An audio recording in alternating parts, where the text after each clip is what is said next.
Hi friends, আসসালামু আলাইকুম। Adobe Premiere Pro video editing tutorial সিরিজের নতুন একটি ভিডিওতে সবাইকে জানাই স্বাগতম। আজকে আমরা শুরু করতে চলেছি ক্লাস 4। আজকে আমরা দেখব কিবোর্ডের কিছু ইম্পর্টেন্ট শর্টকাটস, যেটা আপনার ভিডিও এডিটিং এর ওয়ার্কফ্লোটাকে আরও বেশি ফাস্ট করে দিবে। তো আর কথা না বাড়িয়ে চলুন শুরু করা যাক আজকের ক্লাস।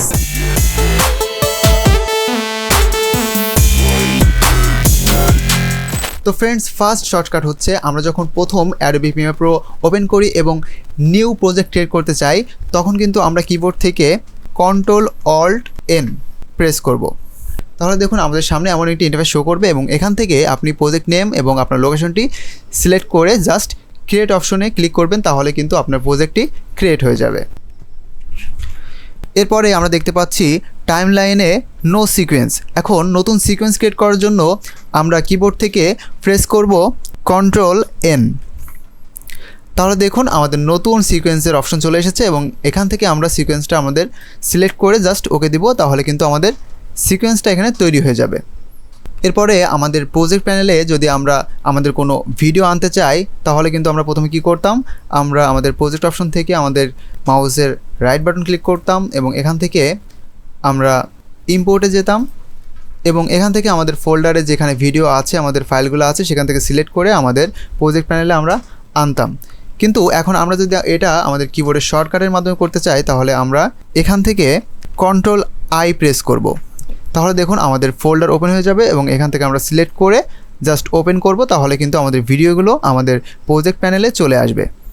এরপর আপনারা যতটুকু কাজ করেছেন সেটা কিভাবে সেভ করবেন সেটা তো অবশ্যই আপনারা জানেন কীভাবে সেভ করতে হয়। আপনারা জাস্ট কিবোর্ড থেকে Ctrl-S প্রেস করবেন, তাহলে আপনার এটা সেভ হয়ে যাবে।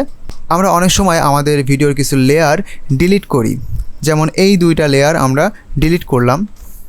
এখন ডিলিট করার পরে এটা আমাদের আবার প্রয়োজন, এখনই আমাদের আবার প্রয়োজন, আমরা জাস্ট ভুল করে ডিলিট করে ফেলেছি। তাহলে এটা আমরা কিভাবে আবার ফেরত আনবো, বা আমরা ব্যাকে যাব।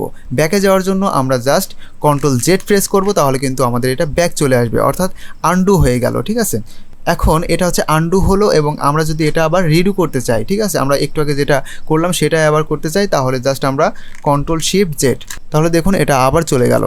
তাহলে Ctrl-Z থেকে আমরা আনডু করব এবং Ctrl-Shift-Z থেকে আমরা রিডু করব। এখন শুরুতে যে শর্টকাটগুলো আপনারা দেখতে পাচ্ছেন এগুলো খুবই সিম্পল, কিন্তু ভিডিওর আগে আরও অনেক ইম্পর্টেন্ট শর্টকাট আছে যেটা আপনাদের খুবই প্রয়োজন। তাই অবশ্যই ভিডিওটি স্কিপ না করে পুরো ভিডিওটি দেখবেন। কোনো কিছু কাট করতে হলে আমরা জাস্ট সেই লেয়ারটা আমরা সিলেক্ট করব এবং কিবোর্ড থেকে Ctrl-X প্রেস করব, তাহলে কিন্তু আমাদের এই লেয়ারটা কাট হয়ে যাবে এবং আমরা যেখানে পেস্ট করতে চাই সেখানে জাস্ট আমাদের এই কার্সারটা রেখে আমরা জাস্ট Ctrl-V প্রেস করব, তাহলে কিন্তু সেখানে আমাদের ওটা চলে আসবে। আমরা যদি কপি করে পেস্ট করতে চাই তাহলেও সেটা করতে পারবো। আমরা জাস্ট এই লেয়ারটা জাস্ট আমরা কপি করব, তার জন্য আমরা Ctrl-C প্রেস করলাম এবং আমাদের কার্সারটা রাখলাম যেখানে আমরা পেস্ট করতে চাই, সেখানে আমরা Ctrl-V দিলাম, তাহলে কিন্তু আমাদের ওখানে চলে আসলো আমাদের সেই লেয়ারটা। তো এভাবে কিন্তু আপনারা কাট পেস্ট করতে পারবেন এবং কপি করতে পারবেন। কোনো কিছু ডিলিট করতে হলে আমরা জাস্ট সেটা সিলেক্ট করব এবং কিবোর্ড থেকে আমরা ডিলিট প্রেস করব, তাহলে কিন্তু সেটা ডিলিট হয়ে যাবে। আর অন্যভাবে করতে হলে আমরা জাস্ট সেটা সিলেক্ট করব, আমরা যদি কিবোর্ড থেকে ব্যাক স্পেস বাটনটা প্রেস করি তাহলে কিন্তু ডিলিট হয়ে যাবে। এই যে এখানে একটা লেয়ার দেখতে পাচ্ছেন এবং এখানে একটা লেয়ার দেখতে পাচ্ছেন, এর মাঝখানে কিছুটা গ্যাপ আছে। এই গ্যাপটা আমরা কীভাবে ডিলিট করব, তার জন্য এখানে আমরা ক্লিক করব, করে আমরা জাস্ট ডিলিট প্রেস করব কিবোর্ড থেকে, তাহলে কিন্তু ডিলিট হবে। অথবা আমরা যদি এটা সিলেক্ট করে ব্যাক স্পেস বাটনটি প্রেস করি তাহলেও কিন্তু আমাদের এই ফাঁকা জায়গাটা ডিলিট হয়ে যাবে। আমরা যদি এই লেয়ারটা ডিলিট করতে চাই তাহলে আমরা জাস্ট এখানে সিলেক্ট করে আমরা ডিলিট প্রেস করলাম, তাহলে কিন্তু এটা ডিলিট হয়ে গেল, কিন্তু এখানে একটা গ্যাপ তৈরি হয়ে গেল। এখন আমরা এই গ্যাপটা তৈরি না করে আমরা কিন্তু গ্যাপ না তৈরি করে কিন্তু আমরা এটা ডিলিট করে দিব।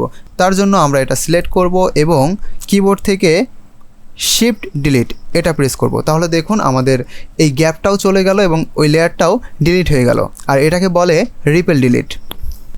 যদি আমরা পুরো ভিডিওটা সিলেক্ট করতে চাই, পুরো লেয়ারগুলোই সিলেক্ট করতে চাই, তাহলে কিন্তু আমরা কিবোর্ড থেকে Ctrl-A প্রেস করব, তাহলে দেখুন আমাদের পুরো লেয়ারটাই সিলেক্ট হয়ে গিয়েছে। আমরা যদি এখন এটা ডিসিলেক্ট করতে চাই তাহলে Ctrl-Shift-A প্রেস করব, তাহলে দেখুন ডিসিলেক্ট হয়ে গেল। Ctrl-A তে সিলেক্ট এবং Ctrl-Shift-A তে ডিসিলেক্ট। আমাদের এই যে টাইমলাইন, এটা যদি আমরা জুম করতে চাই তাহলে আমরা কিবোর্ড থেকে প্লাস প্রেস করব, তাহলে কিন্তু আমাদের টাইমলাইন জুম হতে থাকবে, বড় হতে থাকবে। আর আমরা যদি মাইনাস প্রেস করি তাহলে এটা আমাদের ছোট হতে থাকবে, আমাদের টাইমলাইনটা ছোট হতে থাকবে। এখন আমাদের সোর্স মনিটরে একটা ভিডিও আছে এবং আমরা এখান থেকে কিছু অংশ আমাদের টাইমলাইনে নিব। তার জন্য আমরা এই যে ব্লু যে কার্সারটা আছে, আমরা যেখান থেকে নিতে চাই ভিডিওটা সেখানে রেখে আমরা জাস্ট কিবোর্ড থেকে আই প্রেস করব এবং আমরা যে পর্যন্ত ভিডিওটি নিতে চাই সে পর্যন্ত রেখে আমরা জাস্ট কিবোর্ড থেকে ও প্রেস করব এবং আমরা আমাদের টাইমলাইনে ভিডিওটা নিয়ে চলে আসব। তাহলে কিন্তু ওই অংশটুকুই আমাদের টাইমলাইনে চলে আসবে। এখন আমরা যদি ভিডিও প্লে করতে চাই তাহলে আমরা কিবোর্ড থেকে স্পেস বাটনটা প্রেস করব, তাহলে কিন্তু আমাদের ভিডিওটি চলতে থাকবে। আবার স্টপ করতে হলেও কিন্তু আমরা স্পেস বাটন প্রেস করব, তাহলে কিন্তু স্টপ হয়ে যাবে। আপনারা আপনার ভিডিওতে ইফেক্ট ইউজ করার জন্য, ট্রানজিশন ইউজ করার জন্য আপনার ইফেক্ট অপশন প্রয়োজন পড়বে, কিন্তু এখানে দেখতে পাচ্ছি আমরা ইফেক্ট অপশন নাই। তাহলে আমরা কিভাবে ইফেক্ট অপশনটি আনবো শর্টকাটের মাধ্যমে, তার জন্য আমরা প্রেস করব শিফট 7। তাহলে দেখুন আমাদের এখানে আমাদের ইফেক্ট অপশনটা চলে এসেছে। আপনারা এখানে দেখতে পাচ্ছেন সিকোয়েন্স অন, এখানে একটা মাত্র আপনারা সিকোয়েন্স দেখতে পাচ্ছেন। এখন আমি এখানে আরও কয়টা সিকোয়েন্স তৈরি করব।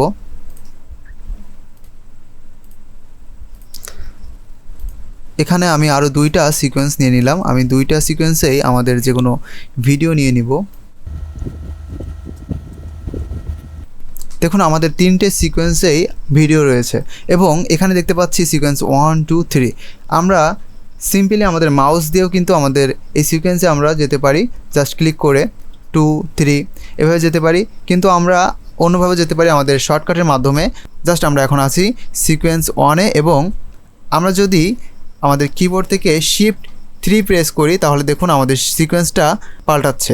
হ্যাঁ, এখন আমরা সিকোয়েন্স 3 1 2 3 আমরা শিফট 3 প্রেস করলে আমাদের সিকোয়েন্সটা কিন্তু মুভ হচ্ছে। হ্যাঁ, এখন আমাদের এই যে সোর্স মনিটর, এখানে একটা ভিডিও দেখতে পাচ্ছেন। এখন আমাদের এই যে মাউসটা আমাদের এই ভিডিওর উপরে রাখলাম, এটাতে আমরা ক্লিক করলাম। ক্লিক করার পরে কিন্তু এই ভিডিওটা আমাদের সোর্স মনিটরে দেখাচ্ছে না। তাহলে আমরা এখন কিবোর্ড থেকে জাস্ট শিফট ও প্রেস করব। তাহলে দেখুন এই ভিডিওটা আমাদের সোর্স মনিটরে এখন দেখানো শুরু করে দিয়েছে। জাস্ট আমাদের যে ভিডিওটা আমাদের সোর্স মনিটরে দেখতে চাই সেটা আমরা ক্লিক করব এবং কিবোর্ড থেকে শিফট ও প্রেস করব। তাহলে দেখুন আমাদের সোর্স মনিটরে সেই ভিডিওটা দেখতে পাবো। আমাদের টাইমলাইনে আমাদের এই যে ভিডিও যে লেয়ারগুলো আছে V1 V2 V3 এগুলো খুবই ছোট দেখাচ্ছে। তাহলে আমরা এইগুলো কিভাবে বড় করতে পারবো, তার জন্য আমরা কন্ট্রোল+ প্রেস করব। তাহলে দেখুন আমাদের এটা কিন্তু বড় হচ্ছে, আর যদি মাইনাস প্রেস করি তাহলে কিন্তু এটা আমাদের ছোট হবে। হ্যাঁ, এটা আমরা এভাবে বড় ছোট করতে পারি, কিন্তু আমাদের এখানে খেয়াল করলে দেখতে পাবেন যে আমাদের নিচে যে লেয়ারটা আছে অডিও লেয়ার, সেই অপশনগুলো কিন্তু বড় হচ্ছে না বা ছোট হচ্ছে না। এর জন্য আমরা জাস্ট কন্ট্রোল+-এর জায়গা আমরা করে দিব Alt+। তাহলে দেখুন আমাদের নিচের অডিও অপশনটা কিন্তু বড় ছোট হচ্ছে। হ্যাঁ, তো এভাবে কিন্তু এটা বড় ছোট করতে পারবেন। আমরা অনেক সময় দেখা যাচ্ছে টাইমলাইন জুম করি না এবং জুম করার পরে আমরা দেখতে পাই যে আমাদের ভিডিও লেয়ারের মাঝে এমন গ্যাপ থেকে যায়। ঠিক আছে, এখন এইগুলা কিন্তু খুব সাবধানে আমাদের জাস্ট আমাদের গ্যাপগুলো ঠিক করতে হয়। হ্যাঁ, তার জন্য আমরা জাস্ট আমাদের সেই লেয়ারটা আমরা সিলেক্ট করব। সিলেক্ট করার পরে আমরা কিবোর্ড থেকে অল প্রেস করে জাস্ট আমাদের অ্যারো বাটন থেকে আমরা যদি লেফট বাটন প্রেস করি তাহলে আমাদের কিন্তু লেফট সাইডে এটা আসতে থাকবে। রাইট বাটন প্রেস করলে কিন্তু আমাদের রাইট সাইডে যেতে থাকবে। তো এভাবে কিন্তু খুব সুন্দরভাবে আমরা এটা ঠিক করে নিতে পারি। এখন আমরা যদি এই লেয়ারটা সিলেক্ট করে অল বাটন প্রেস করে আমাদের কিবোর্ডের অ্যারো বাটন লেফট বা রাইট দিকে প্রেস করি তাহলে দেখুন এক এক ফ্রেম করে মুভ হচ্ছে। হ্যাঁ, এক এক ফ্রেম করে মুভ হচ্ছে, কিন্তু এটা যদি আমরা 5 ফ্রেম করে মুভ করতে চাই তাহলে আমরা জাস্ট প্রেস করব কন্ট্রোল অল্টার এবং আমাদের রাইট বা লেফটে যে অ্যারো কি আছে সেটা আমরা প্রেস করব। তাহলে দেখুন আমাদের 5 ফ্রেম করে মুভ হচ্ছে আমাদের লেয়ারটা। আমরা যদি আমাদের এই কার্সারটা আমাদের ফ্রেম বাই ফ্রেম আগে নিয়ে যেতে চাই তাহলে আমরা জাস্ট আমাদের অ্যারো কি থেকে আমরা লেফট রাইট বাটনে ক্লিক করব। তাহলে কিন্তু আমাদের ফ্রেম বাই ফ্রেম আমাদের কার্সারটা আগে যেতে থাকবে। এবং আমরা যদি 10 ফ্রেম করে আগে যেতে চাই তাহলে আমরা জাস্ট শিফট প্রেস করে আমরা রাইট বা লেফট অ্যারো আমরা প্রেস করব। তাহলে দেখুন আমাদের 10 ফ্রেম করে আগে যাচ্ছে। হ্যাঁ, আর এটা আমাদের খুবই প্রয়োজনীয় একটা শর্টকাট। দেখা যাচ্ছে আমাদের এই যে লেয়ারে যে সিনটা আছে এটা আমরা আমাদের এই ভিডিওর লাস্টে আমাদের এই সিনটাই আমাদের প্রয়োজন। তাহলে আমরা জাস্ট এটা আমরা কাট করব বা কপি করব আমরা এটা সিলেক্ট করলাম এবং কন্ট্রোল সি দিয়ে কপি করলাম এবং আমাদের এই কার্সারটা আমরা যেখানে এটা পেস্ট করতে চাই সেখানে রাখলাম এবং কন্ট্রোল ভি প্রেস করলাম। তাহলে দেখুন আমাদের ওই ভিডিওটা কপি হয়ে এখানেও চলে আসলো। হ্যাঁ, আপনারা অন্যভাবে করতে পারেন। এটা আমরা ডিলিট করে দিলাম। এখন এটা আমরা নিয়ে আসতে চাইলে আমরা অন্যভাবে করতে পারি। তার জন্য আমরা আমাদের কিবোর্ড থেকে অল্ট প্রেস করব এবং এটা ধরে আমরা জাস্ট আমাদের এই পিছনে এখানে নিয়ে চলে আসলাম যেখানে আমরা রাখতে চাই। তাহলে দেখুন আমাদের এই সামনের লেয়ারটা আমাদের এখানেও চলে আসলো কপি হয়ে। তো এভাবে কিন্তু শর্টকাট ব্যবহার করে আপনারা এটা কপি করতে পারবেন। আমরা আরও কপি নিতে পারি। জাস্ট এটা আমরা জাস্ট কপি করবো অনেকগুলো, জাস্ট অল্ট প্রেস করে ধরে আমরা জাস্ট এভাবে নিয়ে চলে যাব, একটা একটা করে নিব। তাহলে দেখুন আমাদের অনেকগুলো কিন্তু কপি হয়ে গেল একই লেয়ার। ঠিক আছে, তো এইভাবে কিন্তু আপনারা এটা কপি করতে পারবেন। তো ফ্রেন্ডস, ভিডিওটি কেমন লেগেছে অবশ্যই জানাবেন। আশা করি ভিডিওটি ভালো লেগেছে, অনেক শর্টকাট আপনারা জানতে পারলেন। তো ভিডিওটি ভালো লাগলে অবশ্যই একটি লাইক দিবেন, কমেন্ট করে জানাতে ভুলবেন না কেমন লাগলো, আর আপনার বন্ধুদের মাঝে শেয়ার করতে ভুলবেন না। দেখা হচ্ছে নতুন কোনো ক্লাসে, সে পর্যন্ত সবাই ভালো থাকবেন, সুস্থ থাকবেন। আল্লাহ হাফেজ।